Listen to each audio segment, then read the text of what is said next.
la nuit du 8 décembre, je reprends la parole dans des conditions pas évidentes.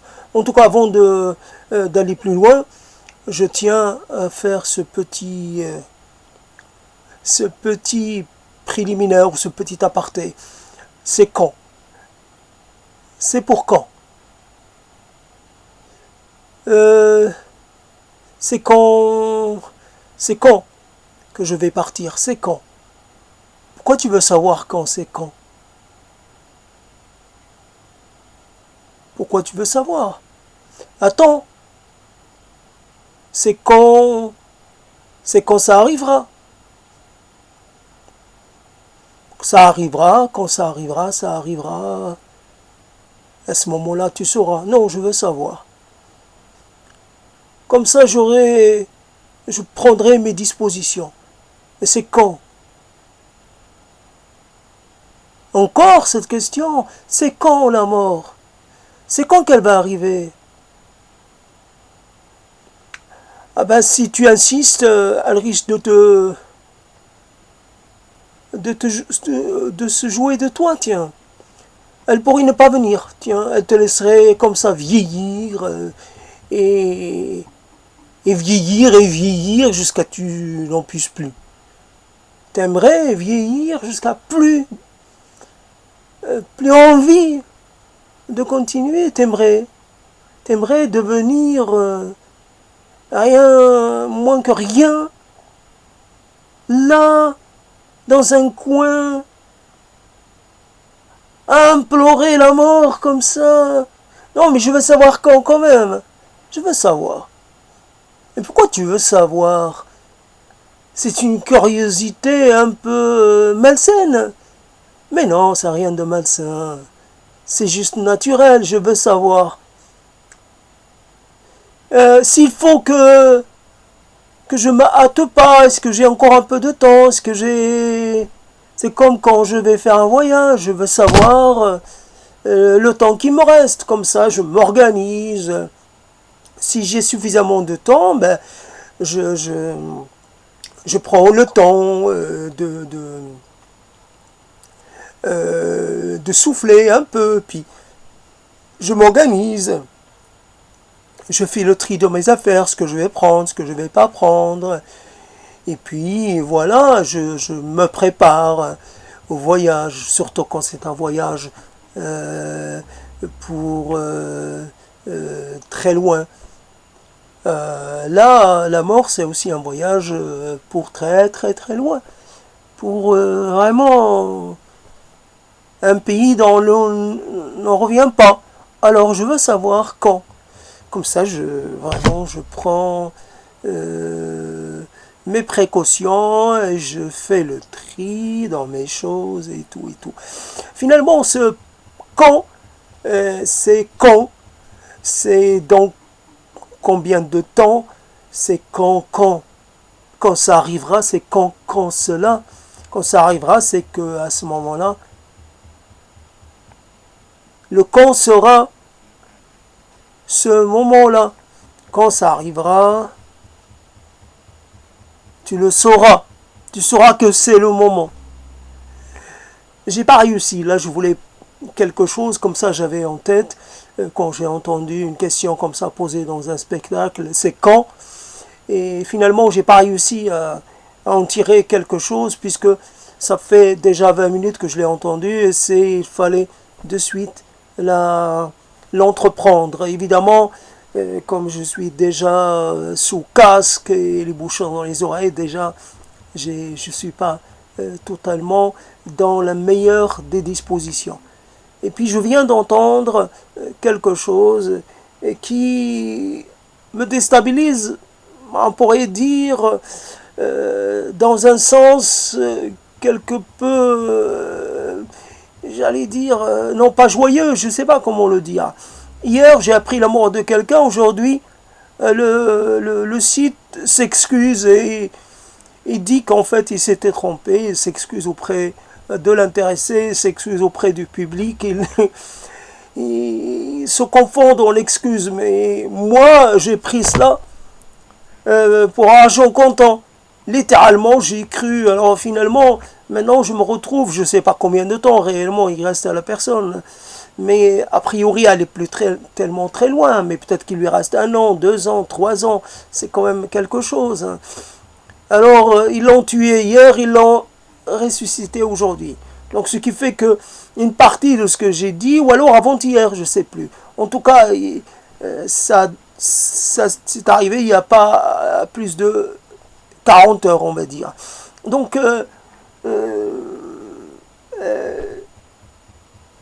c'est ça qui est marrant, c'est que finalement, j'ai dit des choses, et quand j'ai dit la vérité dans la mort, je pense que je l'ai dit hier, ben j'avais intégré cela, ou un autre propos que j'avais tenu, je ne sais plus. En tout cas, j'avais intégré cette information dans mes paroles.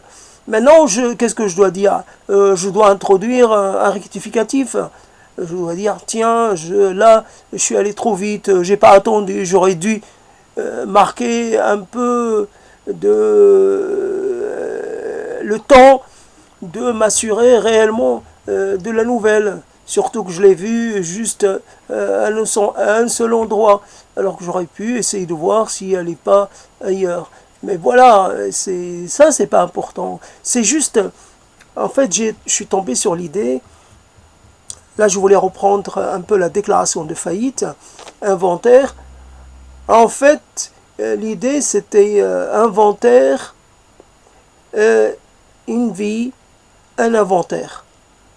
Alors, inventaire 1, inventaire 2, l'inventaire de sa vie, l'inventaire de la vie. Mais une vie, comme un peu l'émission Une vie, une œuvre, une vie, un inventaire.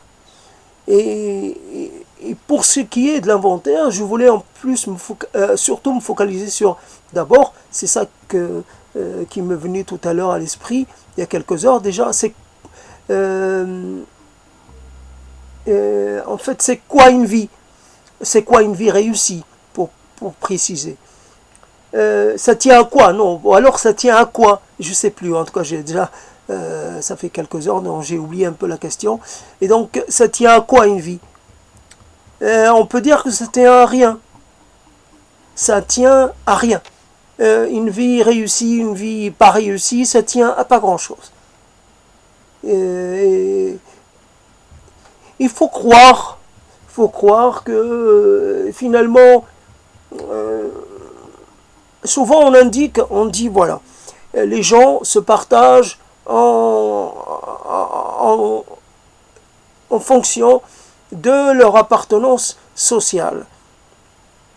On oublie qu'en fait, quand on globalise comme ça, quand on généralise, finalement, la vérité, elle n'est pas vraiment dans la généralité. Elle est dans les éléments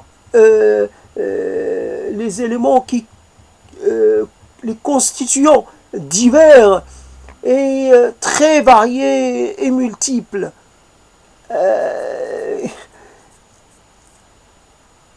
Simplement, vous pouvez donner la même chose à quelqu'un et la même quantité, ou alors le même revenu, et il y a des gens qui vont se débrouiller mieux que d'autres avec les mêmes ressources. Donc déjà, il y a une inégalité quant finalement aux compétences de chacun. Et à l'intérieur d'une même classe sociale, beaucoup de choses dépendent de la compétence relationnelle et de la compétence sociale, j'allais dire promotionnelle, de la compétence effective d'un individu.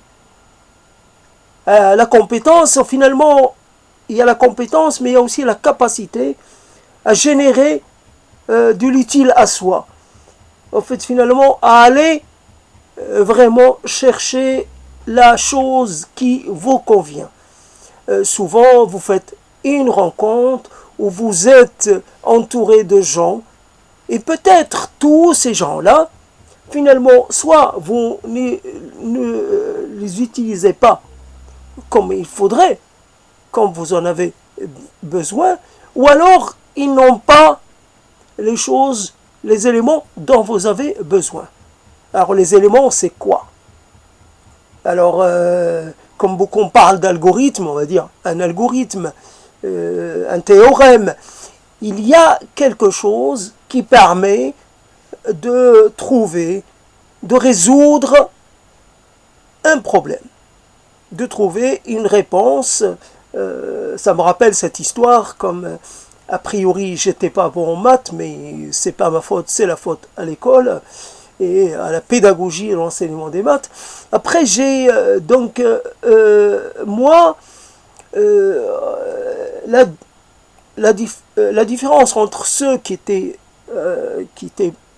bons en maths ou qui arrivaient à trouver, c'est qu'en fait le développement, on peut avoir, il y a la même conclusion, mais les gens se différencient dans, en fait, dans les, je sais pas comment on disait à l'époque, dans l'explication, dans le chemin qu'ils prennent pour arriver au résultat. On pourrait donner le résultat, et en fait, ce qui est à noter, c'est la démonstration. Et comment on démontre. Voilà, j'ai trouvé le terme qui est utilisé dans ce type j'allais dire, de spécialisation. Alors, la démonstration. Et en fait, vous avez des gens qui ont la démonstration, en fait, j'allais dire, le type de démonstration et le type de développement qu'il vous faut. Vous avez devant vous une situation, cette situation présente des éléments, j'allais dire, pas de conflictualité, mais des éléments d'anormalité ou des éléments de non-conformité, je ne sais pas comment le dire. En tout cas, cette situation ne doit pas se prolonger, ne doit pas se pérenniser. Et comment? Quel est le chemin? Voilà, on sait, on a le résultat. On a en fait finalement la conclusion. Il faut trouver une alternative. Mais comment? Comment arriver à l'alternative? L'alternative, c'est finalement de voir une issue. Il y a une issue. Alors, par exemple, on peut proposer quelque chose à quelqu'un, mais finalement, ça ne fonctionne pas parce que l'argument utilisé, la démonstration, j'allais dire, ça devient l'argument. Donc, on transfère, on passe d'un mot à un autre. Donc, l'argumentaire utilisé n'est pas convaincant. La personne, elle demande qu'à être convaincue. Elle est d'accord sur le fait finalement de changer. Mais le chemin qu'on lui trace, les perspectives, je ne sais pas comment dire, le cheminement ou finalement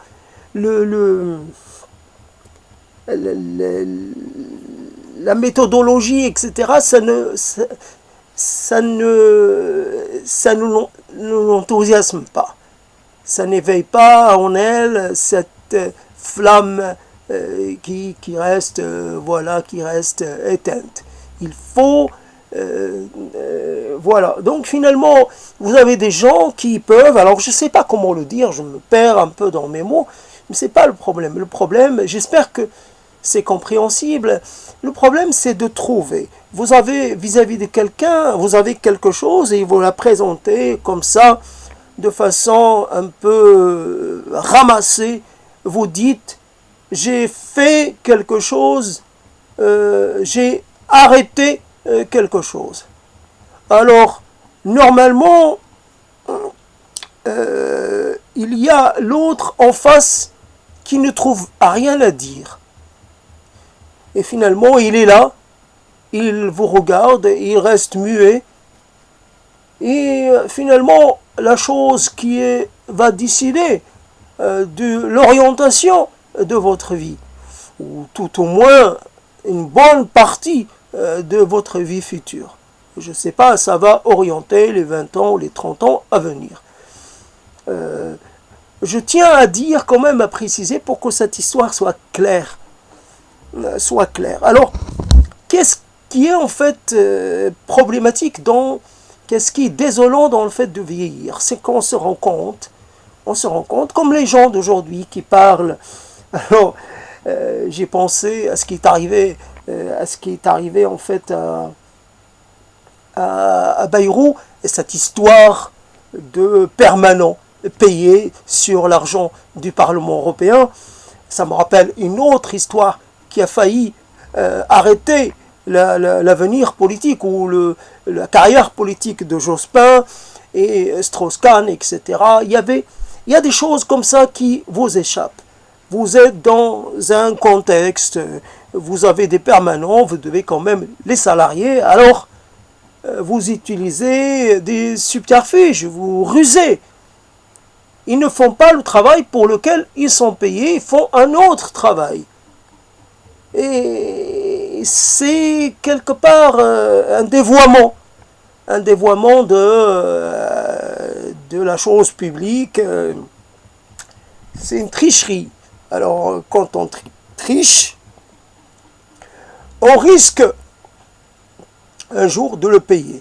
Et finalement, j'aurais pu peut-être moi aussi aller dans ce sens, puisque si j'avais suivi un chemin, j'aurais peut-être atterri à l'AMNEF et j'aurais été membre du bureau d'administration de l'AMNEF et peut-être j'aurais été un permanent, j'aurais été salarié, mais pour agir en tant que permanent d'un parti, disons-le, parti trotskiste ou parti socialiste, mais peu importe, les gens qui étaient dans,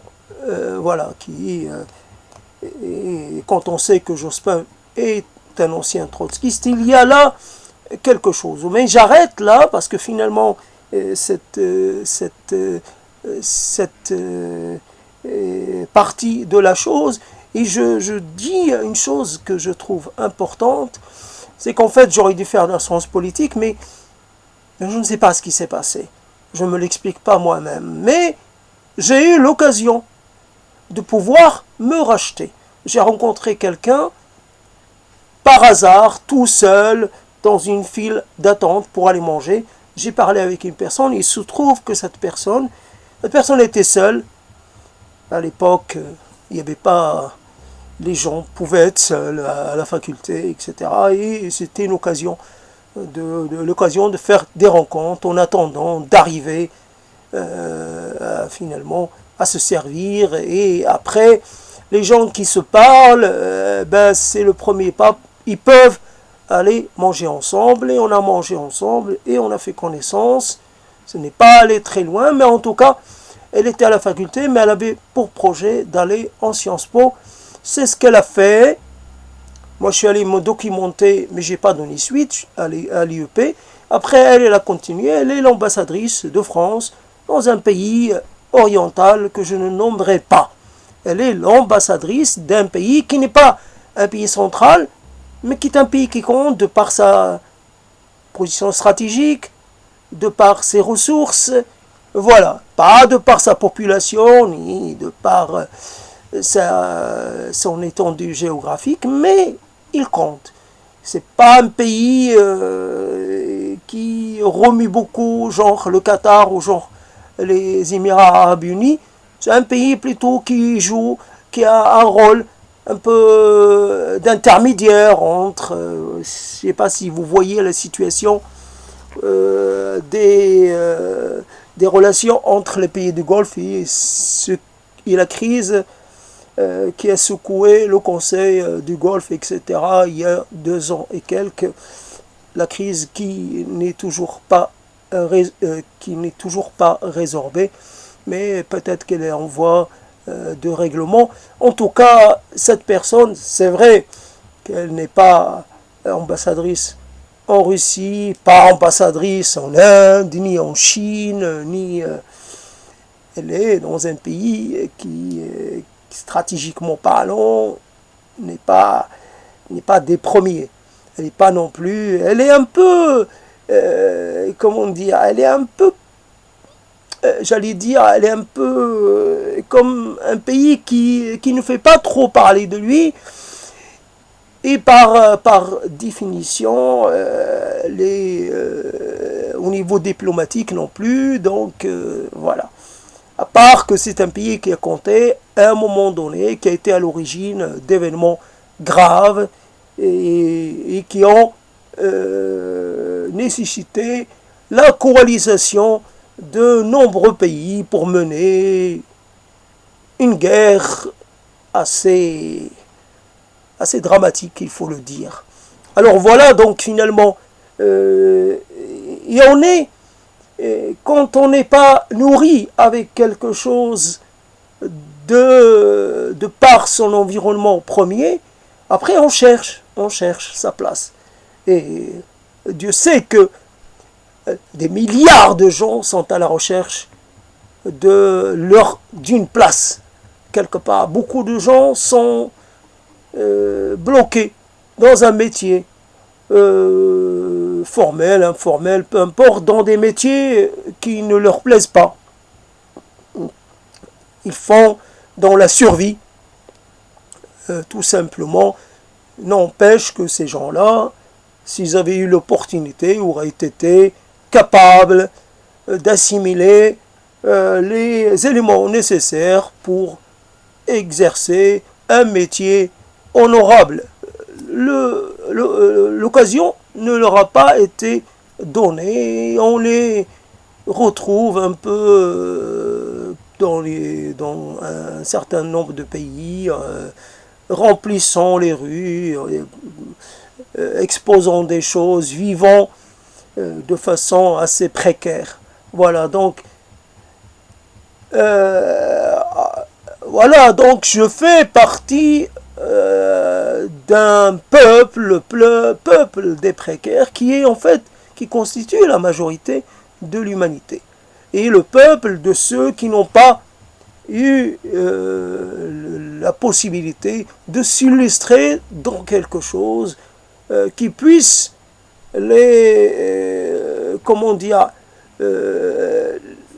correspondre à une image, à une bonne image qui aurait pu leur accorder une meilleure estime d'eux-mêmes.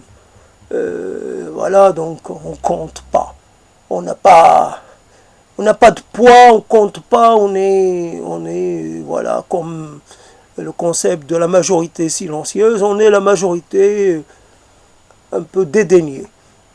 Voilà donc la recherche de la fonction, la recherche du rôle, la recherche d'un destin, la recherche d'une occupation, la recherche d'une sorte de vocation. Finalement, quelle est ma vocation? Quelle est la chose qui va me mobiliser de façon totale, qui va me motiver pour que je puisse donner le meilleur de moi-même? Et ça tient à quoi une vie? Ça tient à une rencontre. Alors, une rencontre qui s'est passée sans qu'on remarque qu'elle est une rencontre unique, irremplaçable. Je rencontre quelqu'un, ce quelqu'un s'intéresse à moi. Moi, je ne m'intéresse pas à lui de la même façon. Cette personne est prête et disponible pour quelque chose qui pourrait me satisfaire. Elle est prête pour s'engager dans la vie, c'est-à-dire s'engager dans un projet de fondation, un projet familial, la chose dans laquelle j'ai échoué, et voilà. Mais non, cette personne, finalement, c'est pas l'image type de la personne que je recherche. Je recherche quelqu'un d'autre. Voilà, donc, comme ces malheureuses phrases qu'on dit, ou ces malheureux principes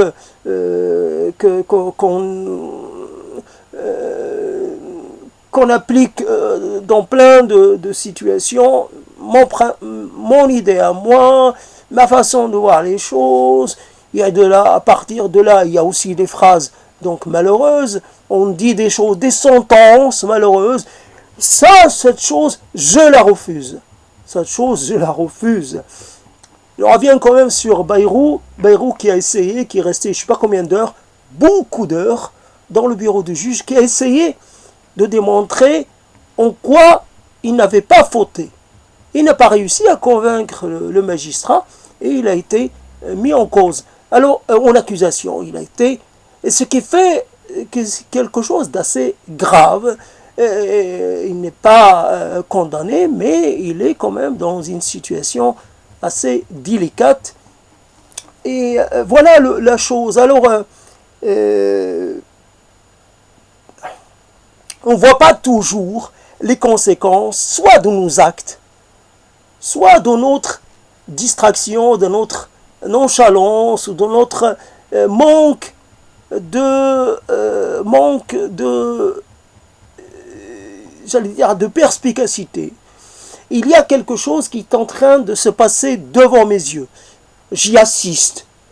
Je n'y contribue pas directement, mais je ne m'élève pas contre. Bon, ce sont des choses d'intendance.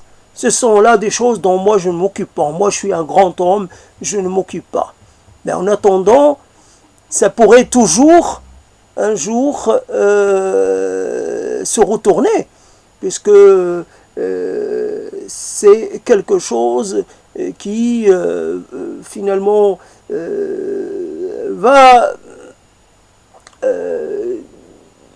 qu'est-ce que je peux dire, en fait elle va rayonner un peu partout, elle va toucher tout le monde, même les gens qui n'étaient pas, qui n'avaient rien fait, mais parce qu'ils n'ont pas dénoncé cette chose-là, parce qu'ils ne s'en sont pas distanciés au moment où il fallait qu'ils s'en distancient, pas quand le scandale a éclaté, non, c'est trop tard, mais au moment.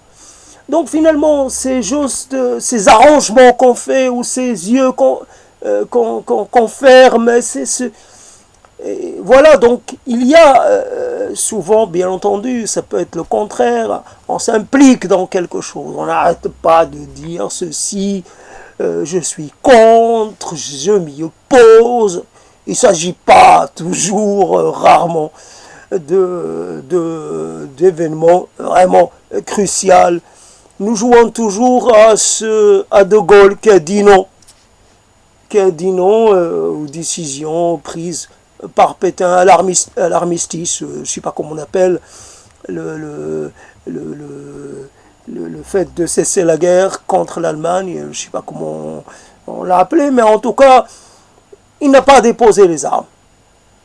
Il n'a pas accepté les ordres de sa hiérarchie. Donc finalement, c'est un non qui lui a permis d'avoir un destin. Bien entendu, il n'était pas seul. Il y avait le Géraud qui était là, qui aurait pu, là aussi, conduire les opérations. De Gaulle n'est pas un homme, comme on dit, providentiel, aussi providentiel qu'on voudrait nous le faire croire. Il a joué un rôle, mais d'autres auraient pu jouer ce rôle.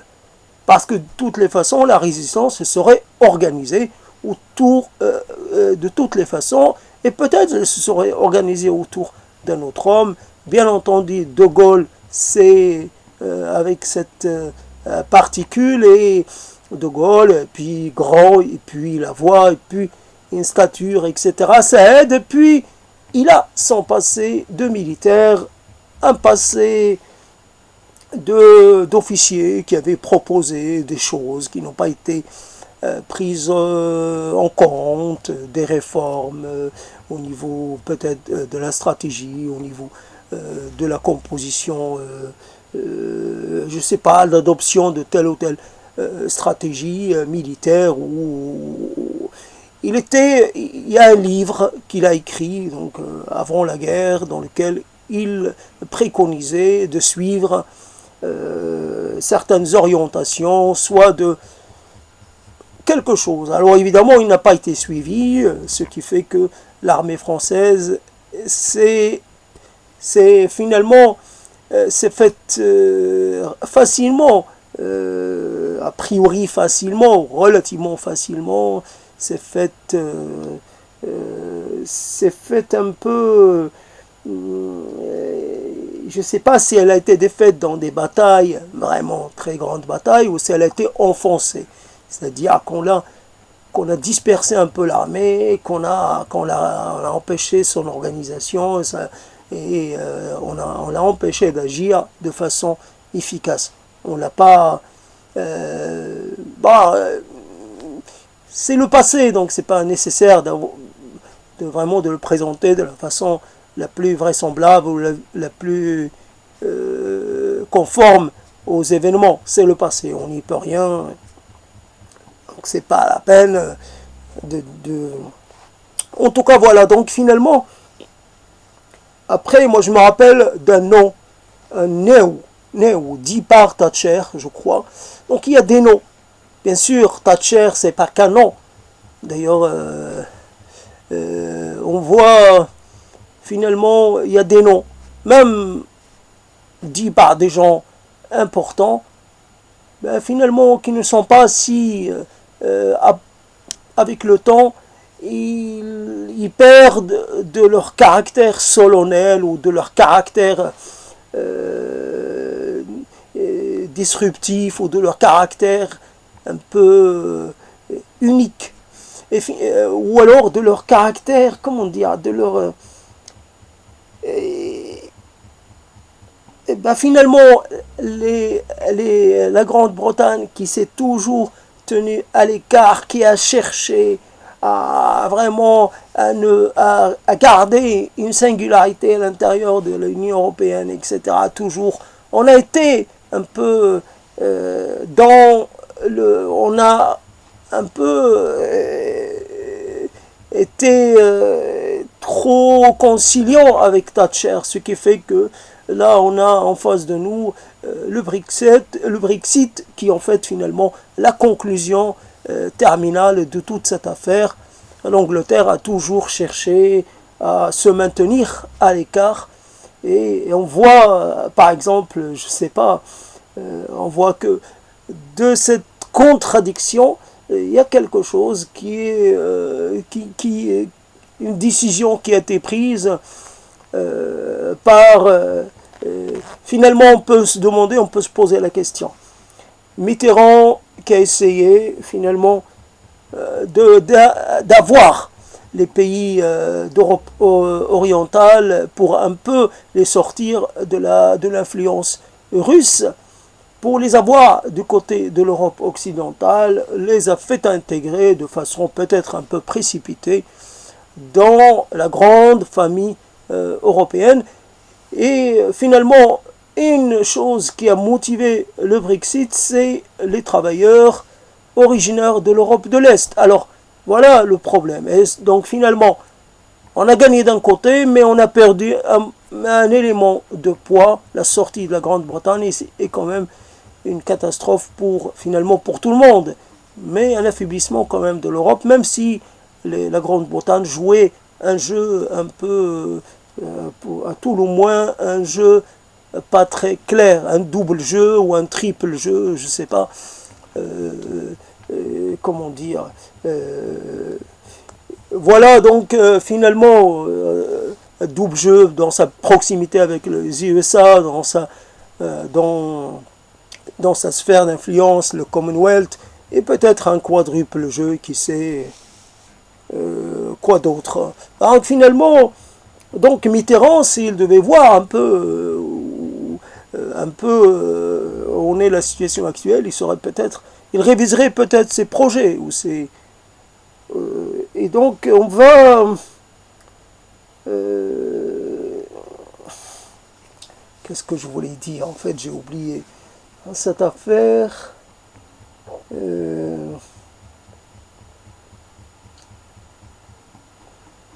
Dans cette affaire de la Grande-Bretagne ou je sais pas quoi, finalement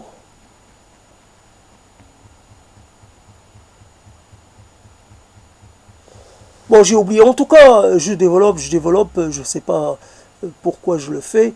Voilà, je disais, voilà, donc finalement, les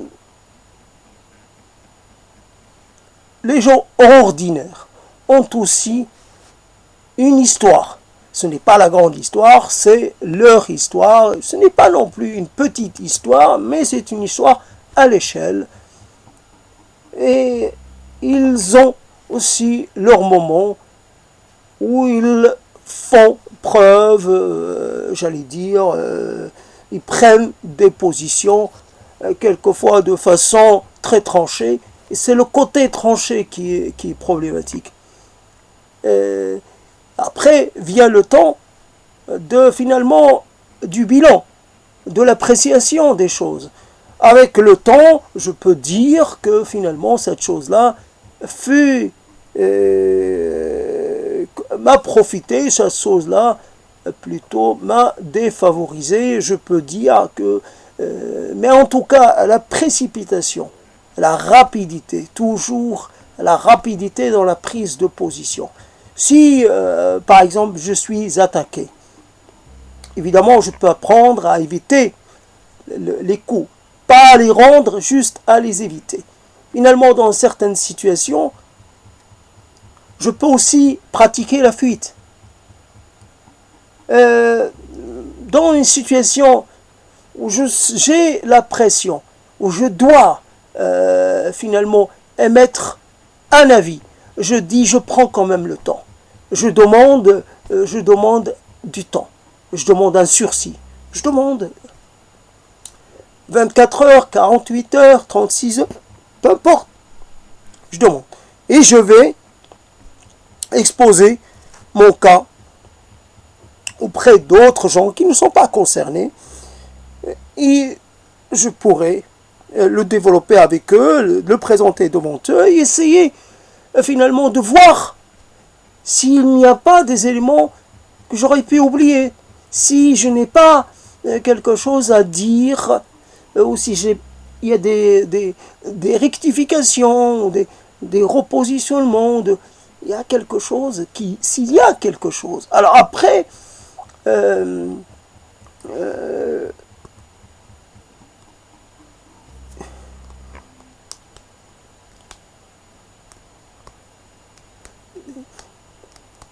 simplement, une question qui m'a souvent, qui peut me poser problème. Tout à l'heure, il y avait quelque chose à la télé. Il y avait un moine qui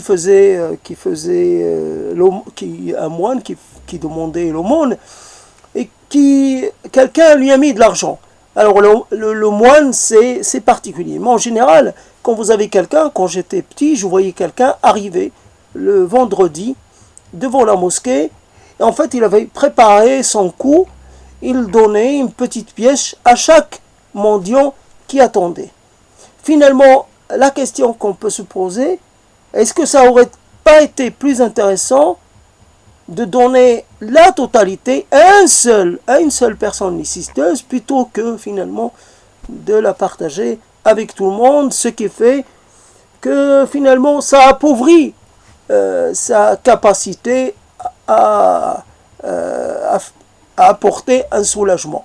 Bien entendu, les mendiants, l'argument opposé, c'est que les mendiants, finalement, il y a beaucoup de gens qui font comme ça. Alors finalement, dans l'affaire, les mendiants vont se retrouver quand même. Mais on peut se poser la question. Alors pourquoi j'ai parlé de ça?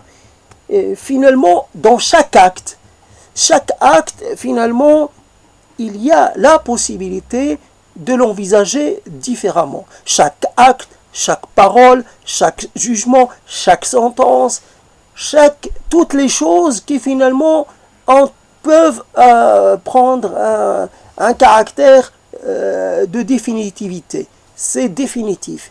Une fois que j'aurai mis l'argent dans les mains du mendiant, je peux plus le reprendre. L'argent appartient à ce moment-là, dès ce moment-là, il appartient au mendiant.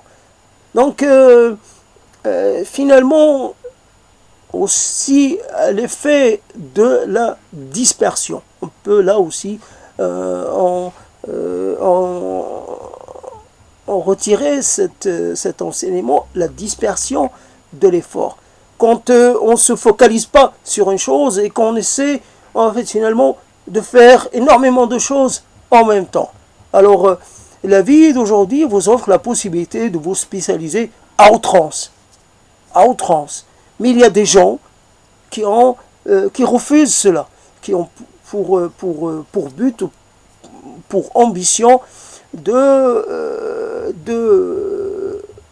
d'avoir un savoir multiple, varié, touchant à tout, et finalement d'avoir comment dire,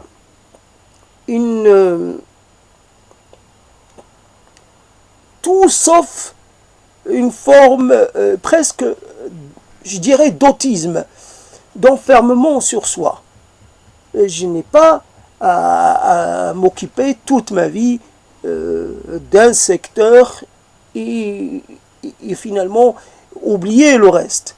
Pour moi, quand je me suis orienté vers l'archéologie, quelque part préhistorique, quelque part cette histoire-là est totalement un peu... c'est la préhistoire et puis à l'intérieur de la préhistoire, il y a des périodes, ça se subdivise un peu à l'infini, et toutes les choses sont comme ça. Alors, ne parlons pas des écoles, dans certaines disciplines, il y a des écoles, il y a des chapelles, il y a j'allais dire, des sectes, il y a des groupes antagonistes, etc. Alors, voilà, je fais partie de l'école freudienne, alors les autres sont pour moi des ennemis absolus, quoi. Et alors voilà le problème de la chose, c'est comment finalement faire en sorte que voilà la chose, ça tient à quoi une réussite. C'est en fait il y a un problème qui se pose dès le départ. On vous aide à apprendre, à parler, à marcher, à faire des choses, à vous habiller, tout un tas de choses. Mais quand il s'agit de transmettre des éléments, finalement des éléments hyper déterminants, ou même surdéterminants, là ça ne marche pas. Bien sûr, il y a eu la morale, il y a eu l'enseignement d'un certain nombre de valeurs, dans certains endroits c'est le nationalisme, etc. Finalement, il y a tout un empilement de choses, mais quelquefois c'est enseigné de façon éclatée.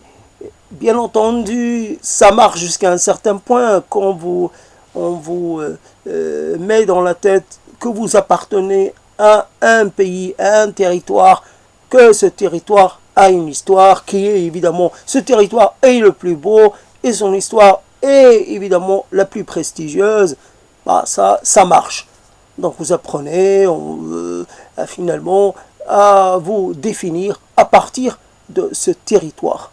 Comme par exemple je vois les Catalans qui veulent devenir indépendants. En quoi les Catalans d'aujourd'hui, en quoi ils sont finalement l'histoire ancienne qui motive leur désir ou leur revendication actuelle, en quoi c'est leur histoire. Il y a quelque chose qui s'est inscrit, qui s'est passé il y a longtemps, une défaite ou autre, et alors, passé il y a longtemps. Quand je fais partie d'un pays et qu'on me dit ce pays-là, ben finalement, à un moment de son histoire, il était plus grand. Il régnait sur des pays qui sont actuellement indépendants. Et pourtant, à un moment, ils furent sous la domination de pays duquel je suis ici. Finalement, je ne peux plus regarder ces pays-là de la même façon. Je les vois comme un peu comme des dépendances.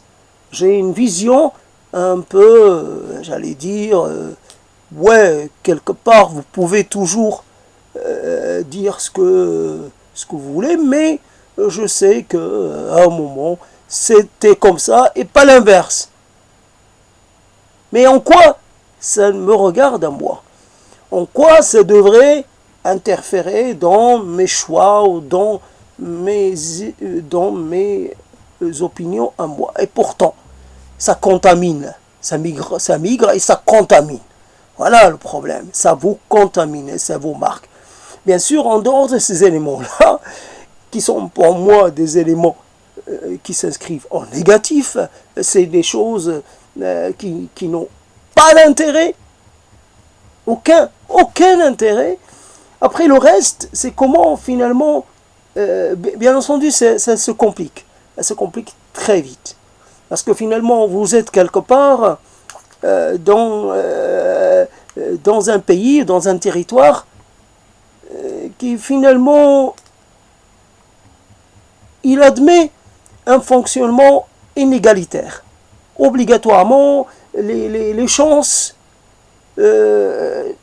finalement, il y a quelque part, on va dire qu'il y a une égalité des chances à la base, mais ça ne va pas très loin. Dès le départ, cette égalité des chances n'est qu'une théorie, n'est qu'une finalement mise en scène, une sorte de menterie. Mais dans la réalité, si vous êtes fils d'un enseignant, vous avez plus de chances d'avancer, d'arriver à finir, à finir le cycle de l'apprentissage. Mais si vous êtes fils de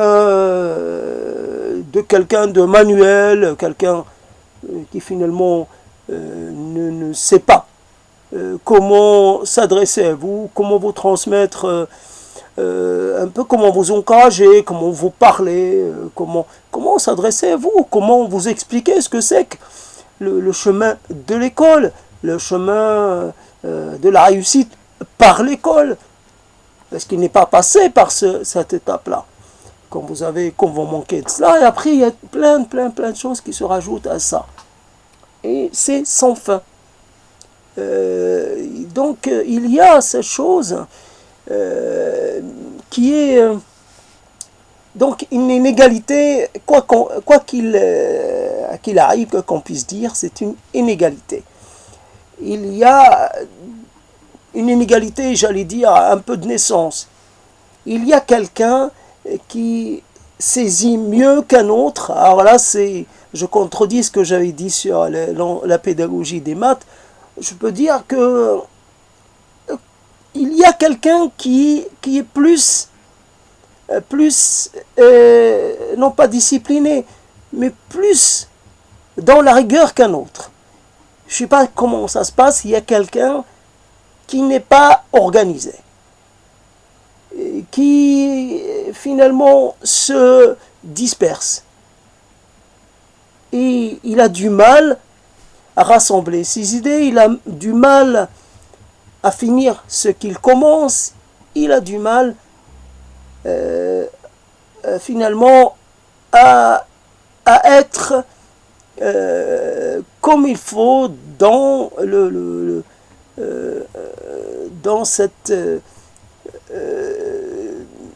comment dire, dans cet ordre qui est celui de l'école et de la formation. Ça fait de lui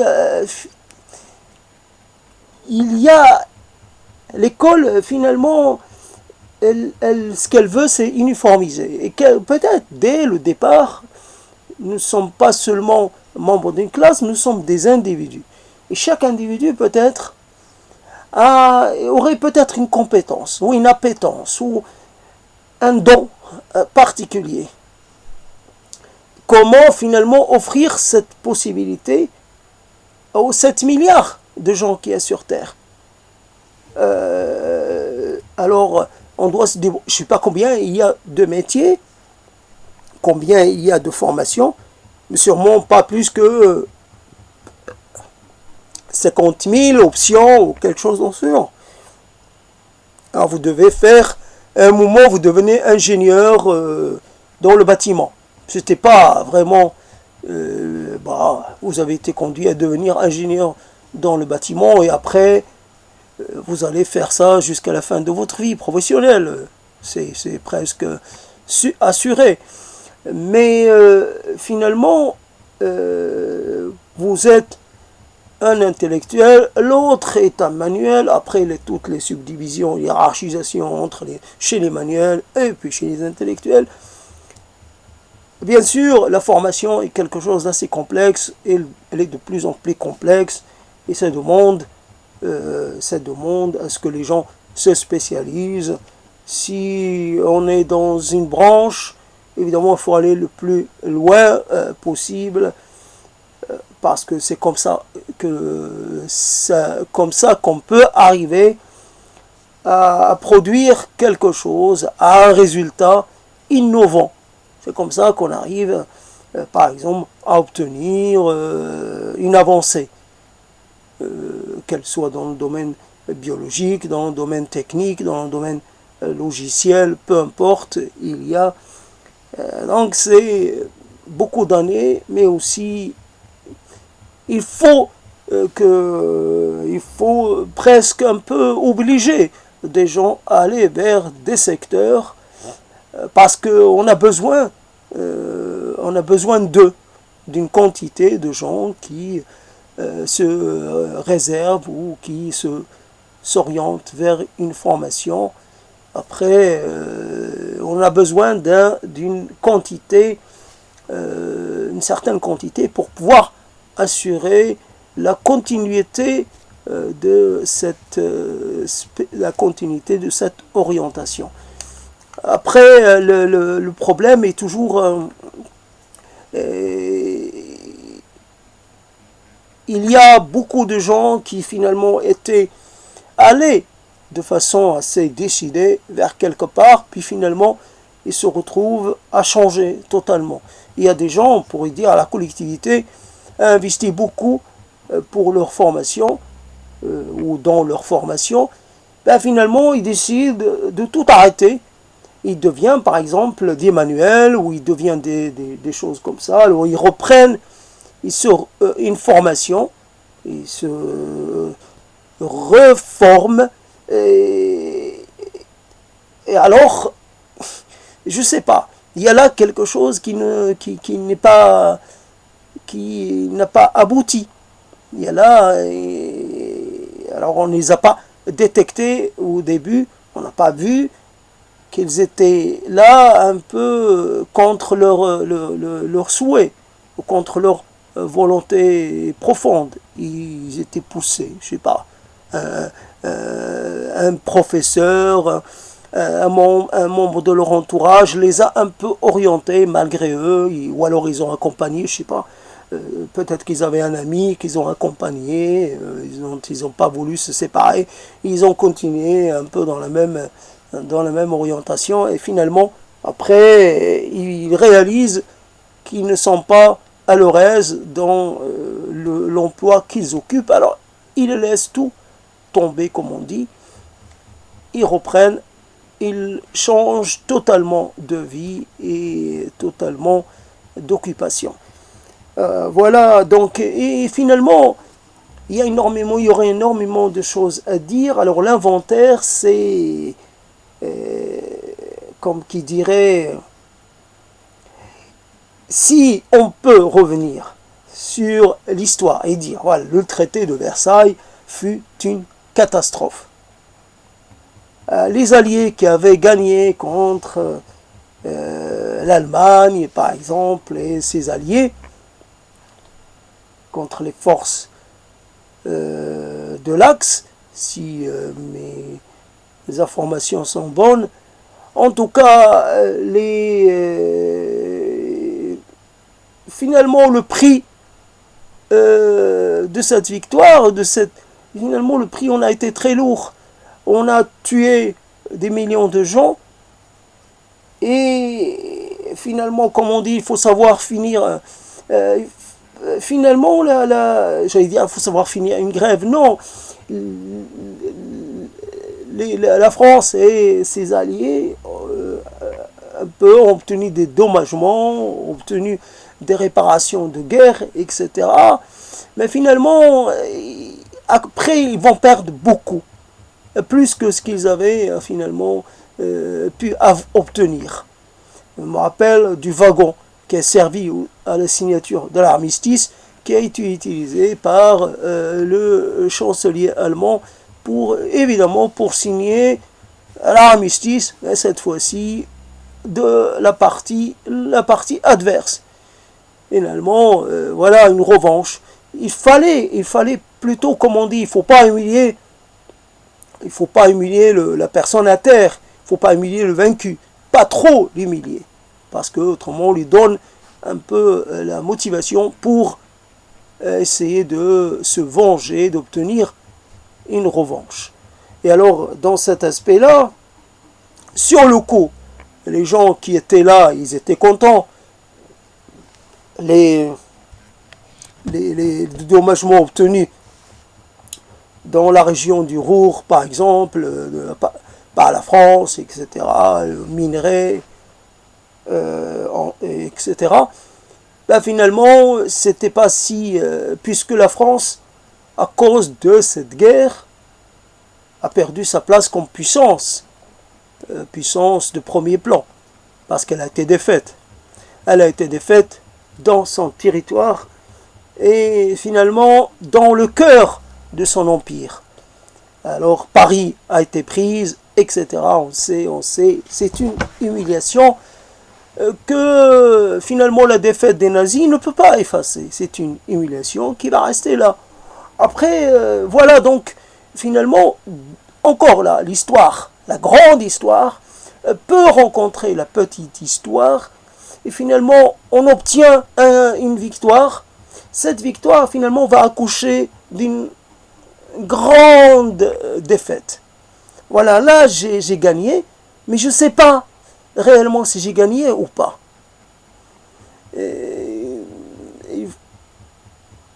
Gagner, c'est carrément éliminer l'adversaire, éliminer tout risque tout risque. Ça peut conduire évidemment là à quelque chose d'assez inimaginable. On peut pas dire il fallait détruire tous les Allemands, non seulement un peu réduire, empêcher les Allemands de se réarmer, etc., et un peu réduire leur capacité de production, etc., mais il fallait les punir de telle façon qu'ils ne puissent plus se retrouver dans la position plus représenter une menace pour le siècle à venir ou même pour les siècles à venir. Évidemment, les Allemands ont repris du poil de la bête, se sont réarmés et voilà, on sait, on connaît la suite. Et voilà donc finalement, il faudrait être une sorte de Dieu omniscient. Alors Dieu, qu'est-ce qui fait que Dieu est Dieu? C'est parce qu'il a la capacité de voir le passé, le présent et l'avenir. Alors, est-ce que c'est Dieu qui décide de cela ou est-ce que cela est indépendant de Dieu? Mais Dieu, lui, il peut le voir. Il peut voir sur tous les plans. Il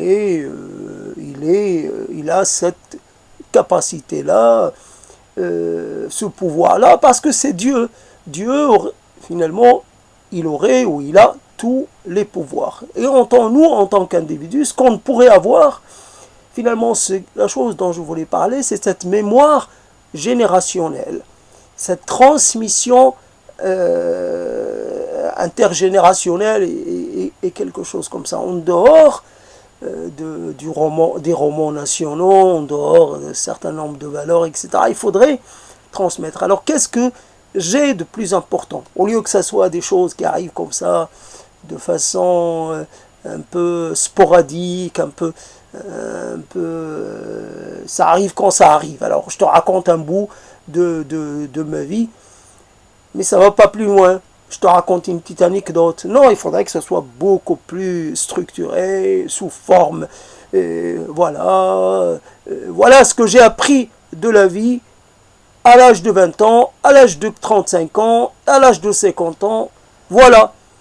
Voilà ce que j'ai appris. Voilà les choses que j'ai modifiées. Voilà les choses auxquelles j'ai renoncé. Voilà les vérités que j'avais au début, puis les vérités que j'avais plus tard.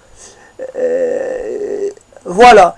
Et à toi de faire avec, à toi de voir si tu peux finalement utiliser cela.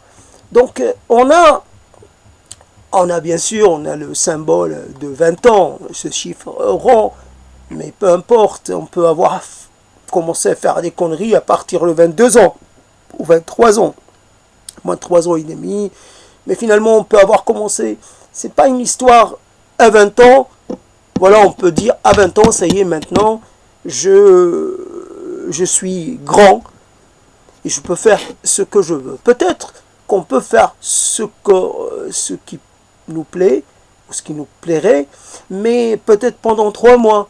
3 mois, je m'accorde une sorte de pause, une sorte de moment un peu hors du temps, pendant lequel je vais faire n'importe quoi. Tout ce qui était interdit, je peux me l'autoriser, par exemple. Mais une fois passé les 3 mois, bon, je reviens à la réalité. Et la réalité, c'est finalement de faire le bon choix. Comment faire le bon choix?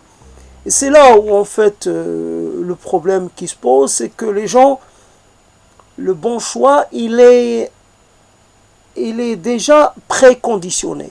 C'est-à-dire les gens qui vont vous indiquer quelque chose à ce propos-là, ils ont une idée. Ils ne peuvent pas dire cela, évidemment, moi, c'est ce que je vois, c'est à quoi j'ai abouti. Mais ça peut ne pas te correspondre. Simplement, c'est tout ce que j'ai à proposer. C'est tout ce que j'ai à proposer. Mais après, je n'impose rien. Alors quand on demande conseil, quand on a 20 ans ou 21 ans, quand on demande conseil, ou un peu plus jeune, les gens essaient finalement de vous diriger vers quelque chose qu'ils estiment finalement valant le coup. Voilà la meilleure carrière. Voilà la chose. Alors évidemment, mon père a essayé timidement, mais pas timidement, m'a essayé une fois ou peut-être une fois et demie, pas plus, me parler de notariat. Il a dit pourquoi tu ne ferais pas notaire?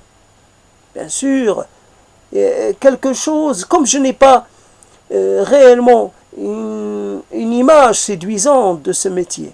Notaire, c'est quelque chose de trop calme et de trop casanier, de trop régulier. Moi, j'avais pas envie de ça. Mais c'était un bon conseil.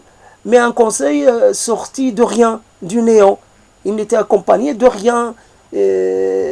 Ah oui, d'accord. Pourquoi? Mais parce que je trouve... En quoi c'est intéressant? Qu'est-ce que ça offre? Alors, comme c'est quelque chose qui est quand même... qui pourrait être important, alors on va dire... On va... finalement, je vais t'amener chez un notaire. Tu vas lui poser la question. Tu vas voir. Je vais t'amener chez un premier, puis chez un deuxième, puis chez un troisième, puis chez un quatrième, jusqu'à ce que tu vois ce que c'est réellement cette profession. Et puis, tu pourras, au bout d'un certain temps, réellement, mais après cela, tu prends quand même 1 an ou 2 ans pour réellement décider. Il faut s'accorder du temps. Voilà un peu le bilan d'une vie ou l'inventaire d'une vie. Et ces choses-là,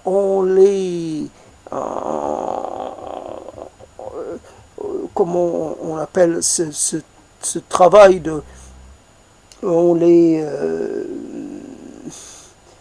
c'est pas que ça mijote, mais en fait finalement j'oublie, alors on les rumine sans cesse. C'est au bout d'un moment quelque chose qu'on rumine, qui est ruminé par des ruminants, finit par finalement par aboutir quelque part. Elle est destinée à atterrir quelque part et finalement à ne plus revenir. Un ruminant, il rumine quelque chose qui est dans un état pour le passer, pour la transformer, et c'est fini. Nous, on a une idée, on a un choix, et on le rumine à l'infini. Même quand ça apparaît avoir été épuisé, mais on revient quand même dessus. Pourquoi j'ai pris cette décision? Pourquoi j'ai été négligent? Pourquoi j'ai été peu concerné? Pourquoi? Alors c'est quand? C'est quand la mort? C'est quand qu'elle vient? Parce que j'en ai marre de me poser la question. Et puis j'en ai marre de toujours me retrouver face au même constat. J'ai failli.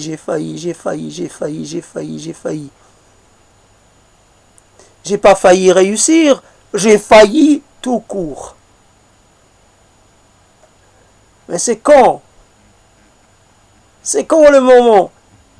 Ça va arriver comment? Ça va se manifester par quoi? Un son? Un bruit particulier?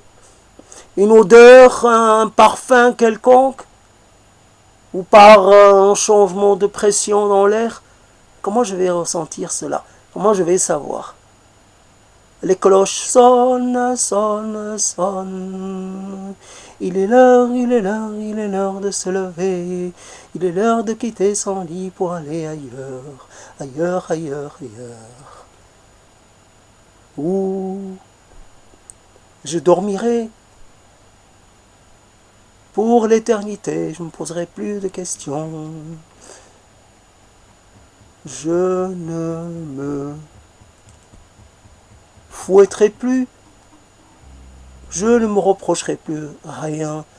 Rien de rien. Je cesserai de me lamenter.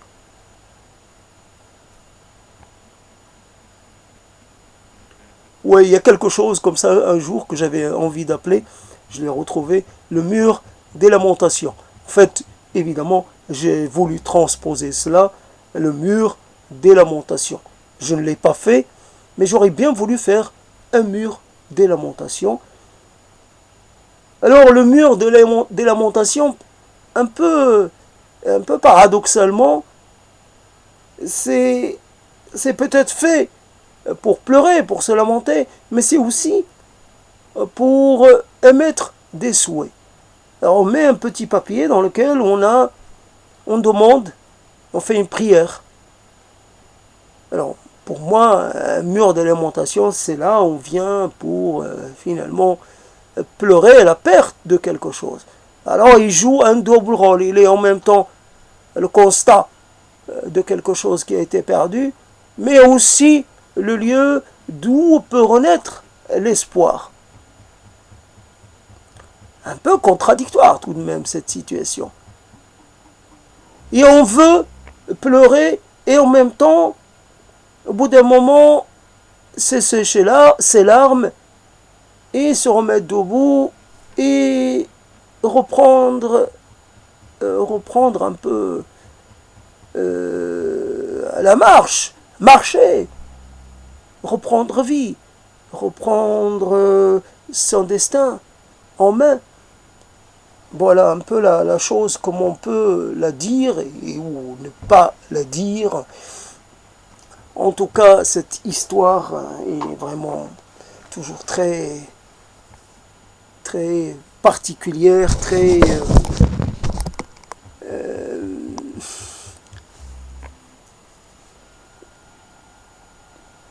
alors voilà, ça tient à quoi?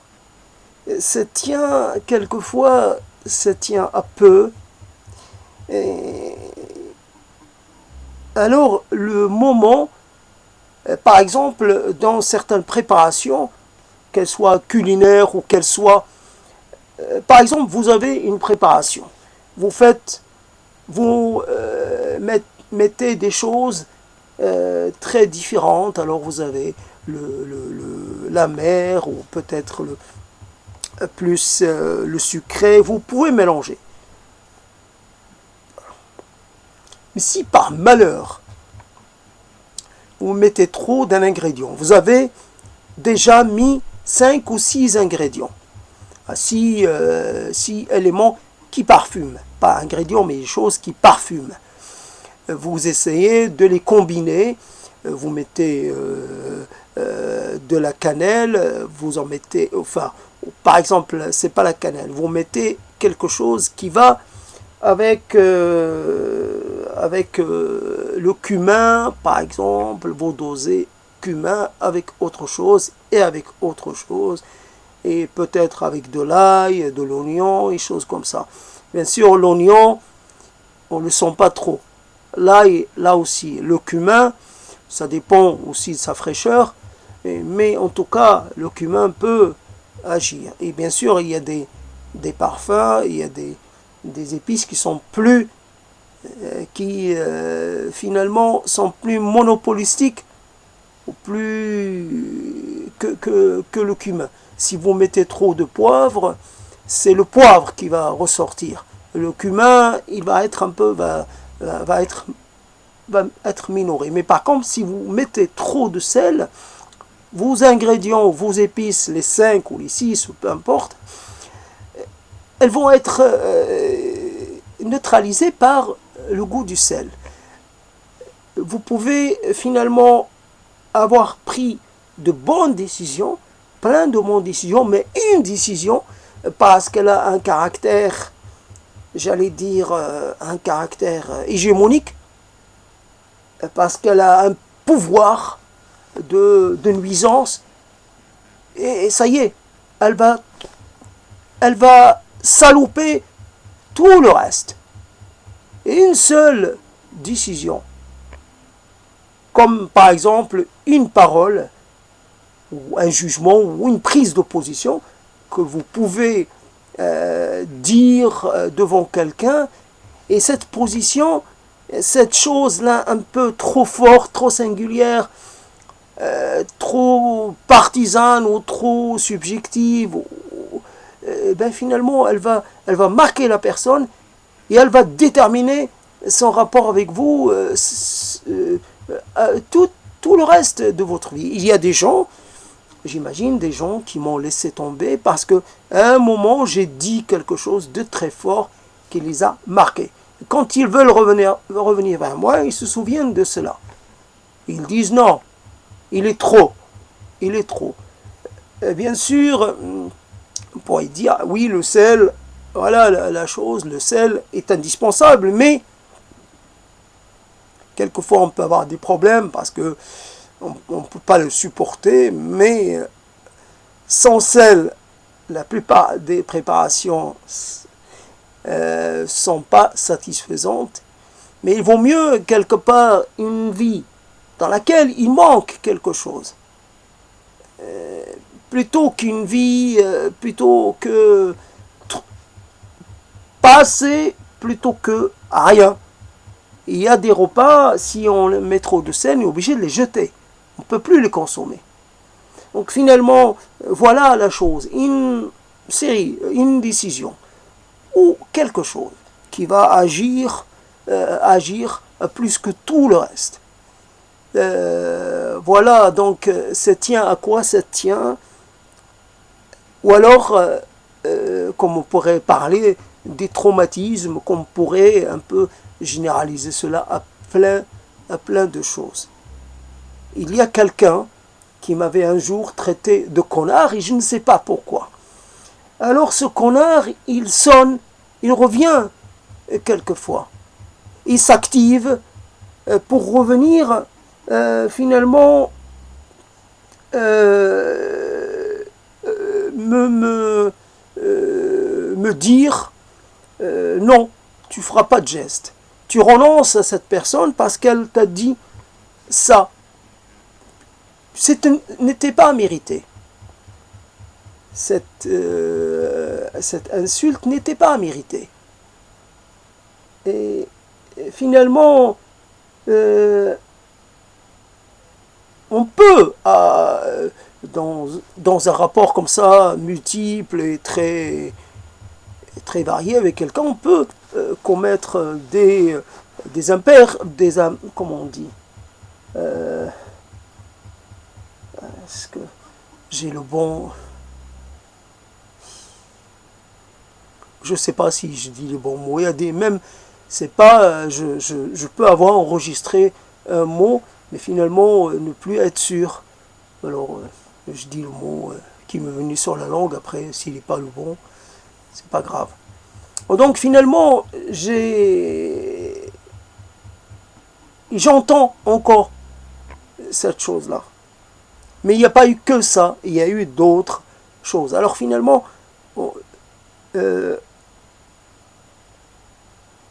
soit c'est un autre qui a dit, soit c'est soi-même qui a dit ou fait. Alors on est dans les deux sens, on est victime.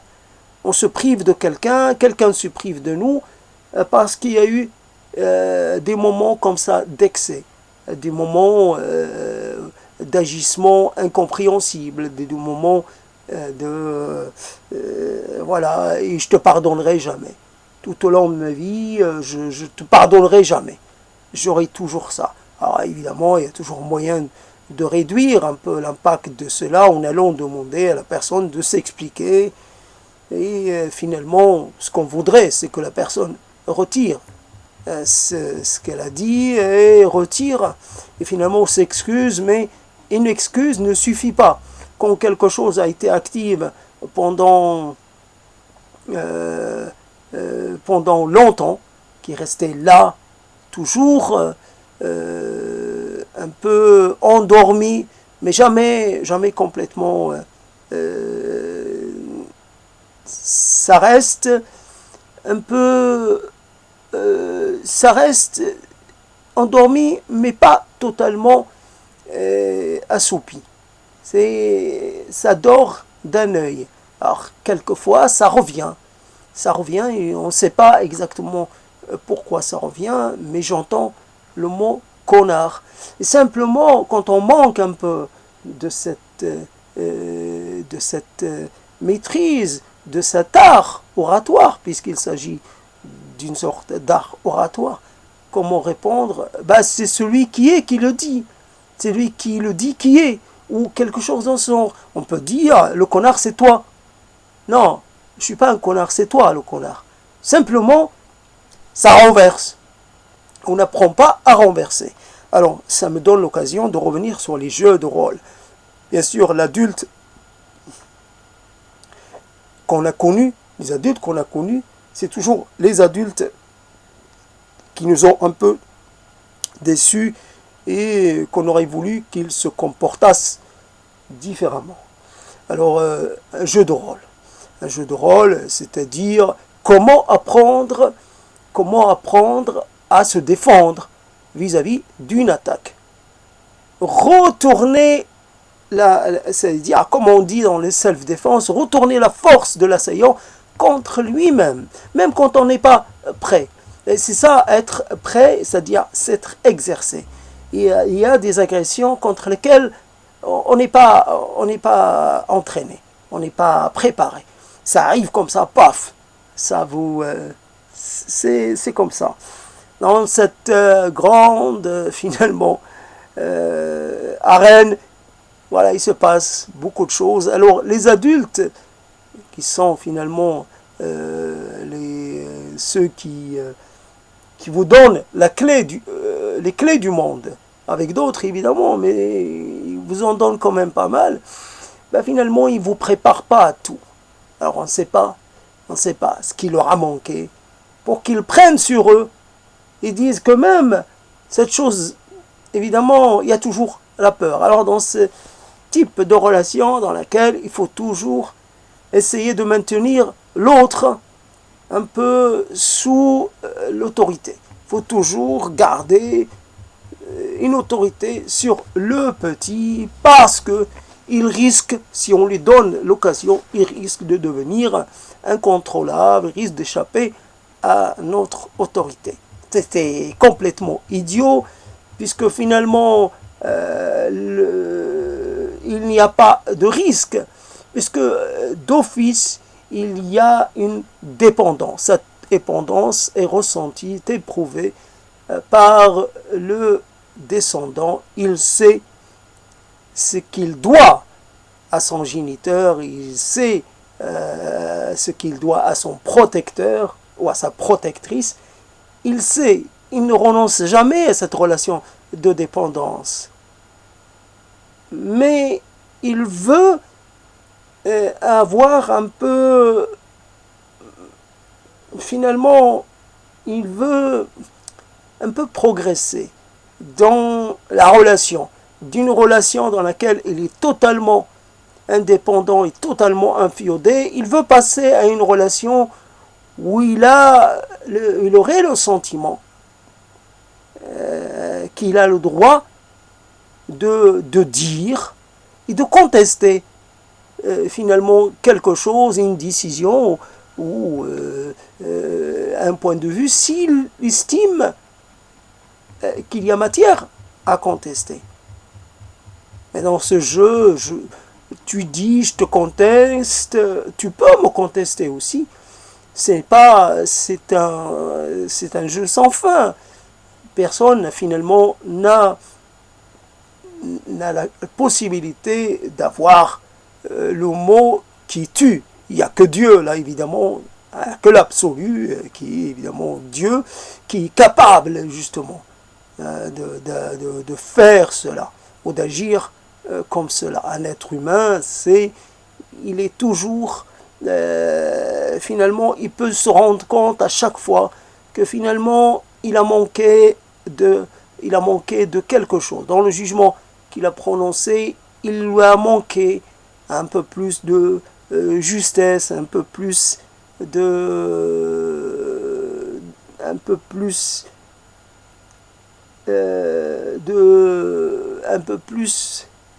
perspicacité, un peu plus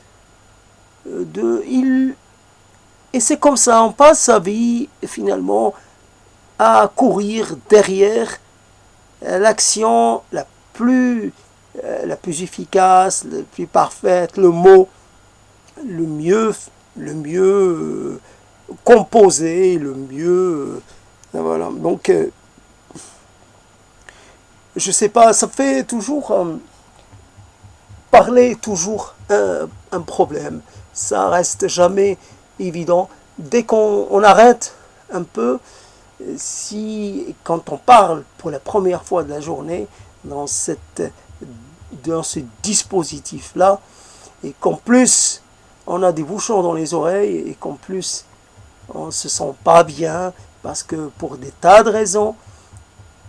Hier, j'ai regardé un spectacle de comédie. Alors le spectacle de comédie de quelqu'un que je ne vais pas nommer, j'ai été désolé pour lui. Voilà la question. Mais vraiment désolé. Alors je me rends compte à quel point, et aujourd'hui on parle de la retraite. On dit tiens, il faut prendre sa retraite, on voudrait la prendre plus tôt, mais pour des raisons d'équilibre budgétaire, d'équilibre financier, ben on va prolonger le temps d'activité. Il y a des gens dans certains domaines qui devraient prendre leur retraite parce qu'ils n'ont plus rien à dire. Voilà, retraite anticipée, ou alors il faudrait qu'ils trouvent, ils ne devraient plus écrire, ou alors ils ne devraient plus être dans un registre, il faudrait qu'ils soient. Quand on paie pour assister à un spectacle, et que finalement, il y a des choses qui sont totalement incompréhensibles. Ah, ça me laisse dans un état d'incrédulité. Et il y a quelqu'un qui vient et qui se met devant des milliers de gens. Comment peut-il, finalement, avec des choses qui sont d'ordre biographique ou des choses totalement quelconques, il est là, il raconte des morceaux de sa vie, même intime, familial, mais quoi c'est? En quoi c'est distrayant? En quoi c'est, j'allais dire, délassant? Il n'y a pas là de l'humour, j'allais dire, pur. Il y a là quelqu'un qui parle, comme moi je suis en train de parler. Et donc finalement, je me suis dit, tiens, tu peux parler comme tu veux. Ça, finalement, malgré tout, tu peux te répéter, tu peux t'autoriser tout ce qui... Tu peux faire comme cela vient. Ne te pose pas de questions. Tu as entendu quelqu'un de célèbre qui peut finalement, réunir autour de lui des milliers de gens partout où il passe. Eh bien, cet être est en crise, est en manque de mots, est en manque de propos, est en manque de contenu, est en manque de forme, il est en manque de tout. Il n'a plus rien à dire. Et malgré tout, les gens payent, ils payent pas peu, ils payent beaucoup. Alors, j'imagine que finalement, à la fin, il y a une recette conséquente. Voilà, c'est quelqu'un qui se retrouve avec un statut de riche, sans rien donner de vraiment, sans avoir fait un grand effort. Voilà, donc je pourrais prendre ma retraite des mots et dire que j'ai plus grand chose à dire, si j'ai des choses à dire encore. Paradoxalement, bizarrement, aussi bizarre que cela puisse paraître, il y a des choses à dire, c'est le dispositif dans lequel je suis qui, quelque part, me bloque. C'est... je ne suis pas totalement dans le meilleur des dispositions. Et j'ai besoin de collaborateurs, j'ai besoin de changer d'ambiance, j'ai besoin de m'alimenter avec d'autres choses, d'autres stimulations, d'autres contextes, d'autres choses. Et à ce moment-là, puisque quand même,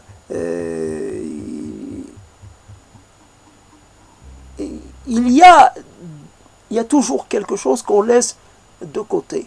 Et on pourrait toujours la reprendre et finalement, si je devais juste parler des écritures que j'ai faites dans le passé, rien que cela, ça me donne une matière première pour me lancer dans des trucs.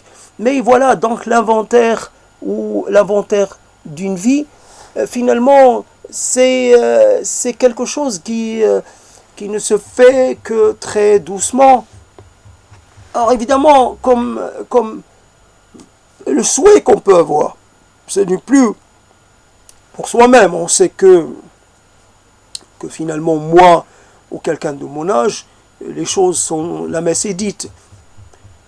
C'est fini. Donc il ne faut plus espérer se reprendre ou se relancer. Bon, on peut toujours, mais ça ne va pas aller très loin. Il n'y a qu'à voir. Ma barbe, comme elle est blanche, je suis bientôt un senior. Donc, mais ce qu'on espère, c'est que quelque chose de un mot ou une phrase ou un petit développement puisse finalement arriver aux oreilles de quelqu'un et lui servir comme un point de repère. Je reviens toujours vers le spectacle et je me dis, les gens, quand c'est fini, parce que le spectacle, j'ai arrêté de le regarder un peu vers la fin. Et donc, finalement, et moi, j'avais rien payé, sauf l'abonnement au fournisseur d'Internet et puis mon électricité, mais je n'avais rien payé pour... Et malgré tout, j'étais insatisfait. Alors, les gens qui ont payé, ceux qui ont payé plus cher que d'autres, etc., ceux qui ont payé le prix le plus bas, etc., mais souvent, c'est de l'ordre de 20 euros minimum. Après, ça peut monter jusqu'à 60 ou 80 euros, ou 100 euros. Tout dépend de l'emplacement. Et finalement, à la fin, on est quoi?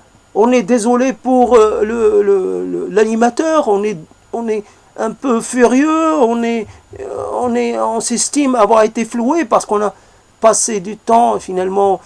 Et après, si on doit un peu un peu raconter le spectacle à quelqu'un, on dirait quoi? Il n'y a rien à raconter. Il n'y a même pas une blague qu'on pourrait reprendre, placer comme ça. Rien. Il n'y a rien. On n'a même pas ri à gorge déployée. On n'a rien. C'est vrai que quelquefois l'humour, c'est pas si évident que ça. Fernand Reynaud pense qu'il parle, qu'il vient chez l'épicier, je voudrais avoir des sardines françaises, je pense. Vous avez des sardines portugaises, je voudrais avoir du fromage, c'est peut-être le fromage de Hollande. Déjà là, il y a l'annonce d'une mondialisation et d'un système d'échange un peu universalisé. Ça rappelle un peu les discours et l'appétence pour le local qu'on trouve actuellement, local, local qui finalement, là, à un moment donné, on a parlé de l'Europe en tant que promoteuse des régions et des régionalismes au détriment des États. Un peu comme sur le modèle allemand, où finalement c'est les régions qui se sont fédérées et les régions ont des compétences propres. Alors la région aurait la possibilité d'avoir une politique à elle, à s'autonomiser un peu par rapport au centre. Et alors la chose, qu'est-ce que je voulais dire? Purée, je perds mes idées. Qu'est-ce que j'étais en train de dire?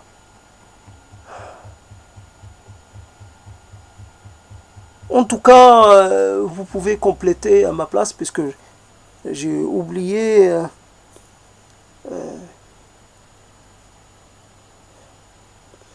C'est pas la peine que j'insiste, j'ai oublié. En tout cas, je reviens sur l'idée de la finalement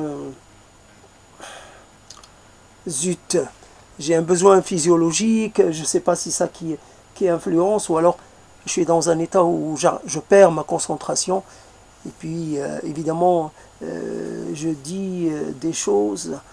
Alors,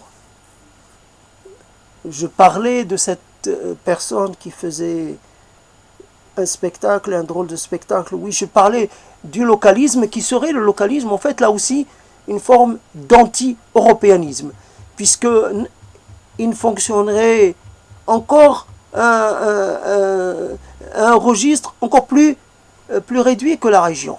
Le local, c'est peut-être juste maximum 30 km, 50 km. Et à ce moment-là, c'est plus à l'échelle d'une région, c'est à l'échelle d'un département, voilà, ou de la moitié d'un département dans certains cas. C'est vraiment une régression, ça apparaît comme une régression. Alors évidemment, ce que Fernand Reynaud l'avait dit de façon progressive, évidemment, on peut rire, mais c'est un rire un peu jaune, un peu particulier, mais il y avait là quelque chose, l'expression d'une sorte de... finalement, il y a là une sorte de paradoxalité qui a été soulevée, qui a été mise un peu en lumière. Il y a quelque chose qui de l'ordre, qui est là, mais qui en même temps n'est pas totalement désiré. Alors il faut que son désir corresponde à la réalité. On ne peut pas finalement orienter la réalité, ou on ne peut pas toujours, et quelquefois on ne peut pas du tout, et c'est peut-être pas toujours conseillé d'orienter la réalité selon ses désirs. Et le désir, moi je continue de le dire de cette façon, le désir est qu'il y ait des échanges. Que finalement la sardine portugaise, bienvenue à elle.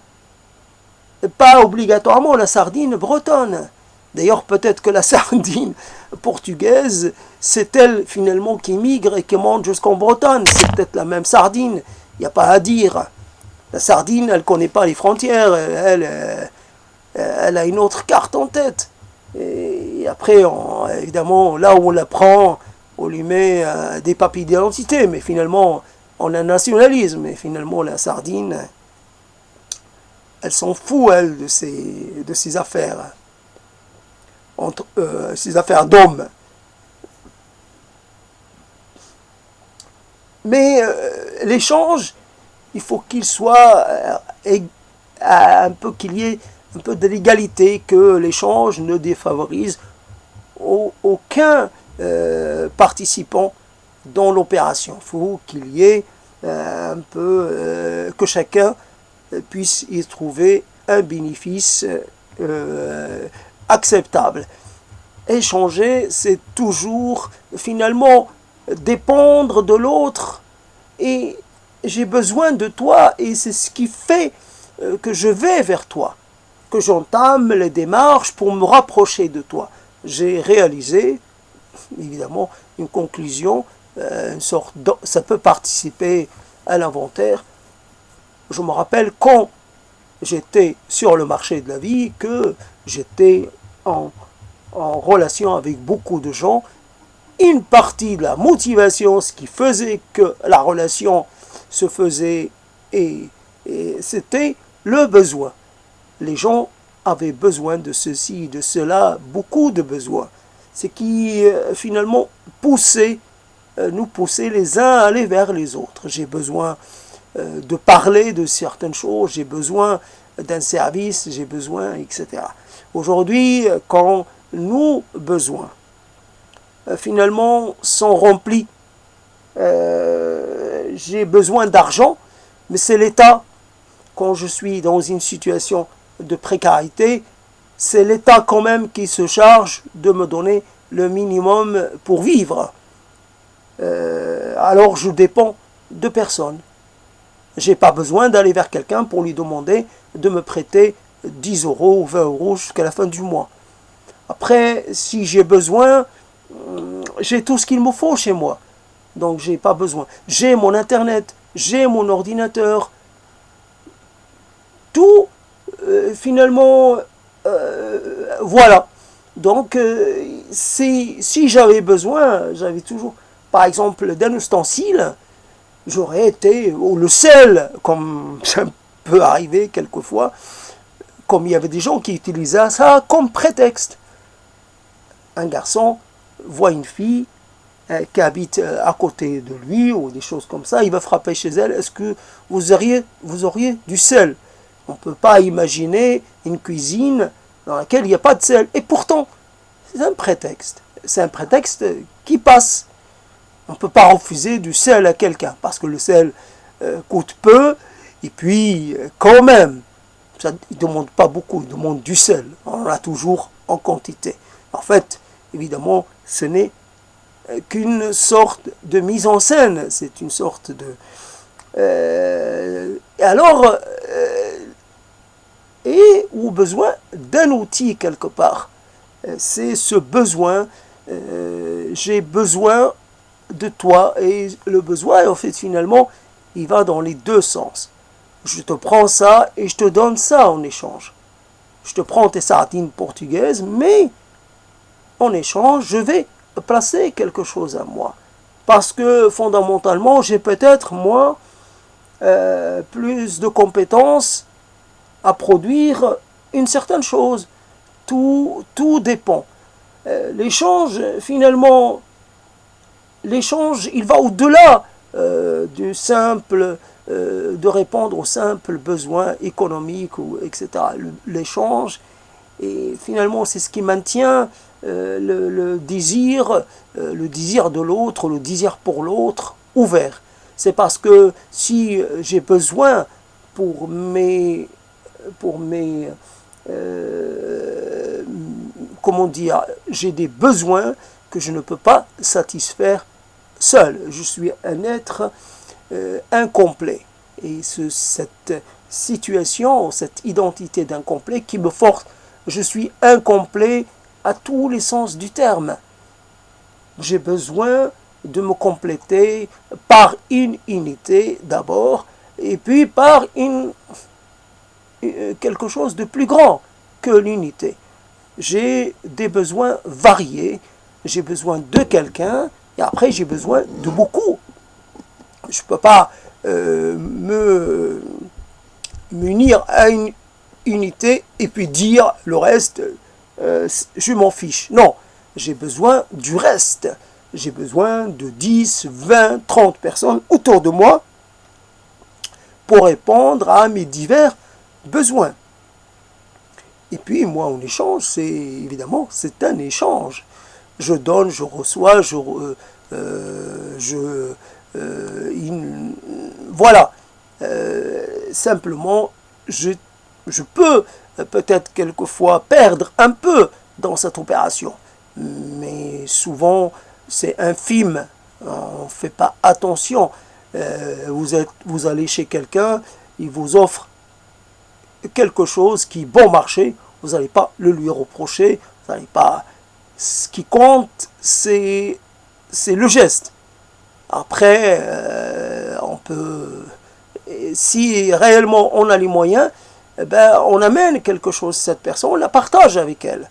Mais si on s'en fiche, le thé, bah, il n'est pas excellent, mais c'est une boisson. C'est une boisson chaude, alors, et puis je suis chez quelqu'un d'autre, alors je m'imprègne de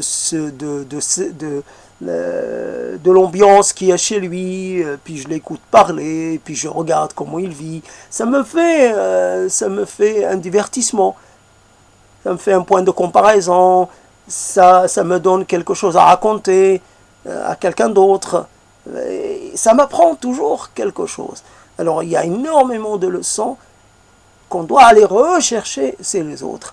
Et c'est cela, donc mes paroles à moi, évidemment, elles émergent à partir de mes rapports à d'autres. Souvent, je fonctionne avec des choses assez anciennes, mais après, j'ai, grâce à l'Internet, accès à de multiples paroles de par le monde, et j'inclus ces paroles dans mes divers propos. J'ai vraiment un besoin immense et illimité, et que je ne peux pas du tout circonscrire de l'autre. L'autre est pour moi est finalement plus important que moi-même. L'autre, voilà, on revient sur la notion de sacrifice. Je peux me sacrifier pour l'autre, parce que si l'autre venait à mourir, ben finalement je vais me retrouver seul. Plutôt, voilà une idée qu'on peut avoir sur le sacrifice. Le sacrifice, parce que ça peut bénéficier à l'autre, qui est finalement un élément essentiel à ma vie. Il faut avoir aussi une raison pour se sacrifier. Je trouve que c'est une raison aussi légitime qu'une autre. Voilà donc la conclusion de cette prise de parole. Elle s'est passée comme ça. Voilà, elle est spécifique. Évidemment, elle a un lien de parenté avec les paroles précédentes. Elle est spécifique. Elle n'a pas respecté l'ordre du jour, qui est celui de l'inventaire. Elle a été un peu elle a traversé plusieurs moments particuliers. Finalement, ça ressemble à une causerie. Voilà, c'est la causerie. Mais tout est causerie finalement. Tout est histoire. Tout est moment. Quand vous m'écoutez, vous prenez le temps. Et c'est un moment. Voilà, vous écoutez quelqu'un causer. Je cause, tu causes, nous causons, il cause. Causez vous aussi. Allez, causez. Ne soyez pas effrayés ou effarouchés par ce type d'exercice. Faites-le et causez autant que vous voulez. Cela est toujours bénéfique, ne serait-ce que pour lutter contre le déclin cognitif et le déclin de la mémoire. Et finalement, quand je perds un mot, je suis quand même confronté à un problème, mais il y a des mots que je perds, mais il y a des mots que j'arrive à garder et que je réveille et fait en les utilisant, je les fais de nouveau réexister. Et quand je perds le fil de ma conversation et que je le retrouve, je dis, voilà, j'ai été capable de le faire. Quand je ne le retrouve pas, j'essaie d'être plus vigilant la fois d'après. Je me maintiens en éveil grâce à ces prises de parole. Et je vous remercie de contribuer à cela et je vous souhaite d'avoir de très très bons moments et d'être finalement, d'arriver à être en accord avec vous-même, quelles que soient finalement vos envies ou vos exigences ou vos ambitions.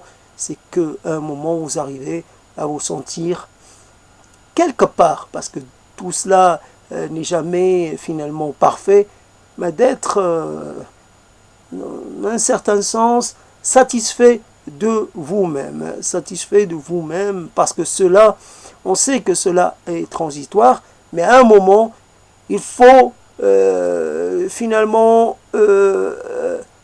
se retourner et s'apprécier un peu, et puis finalement passer à autre chose.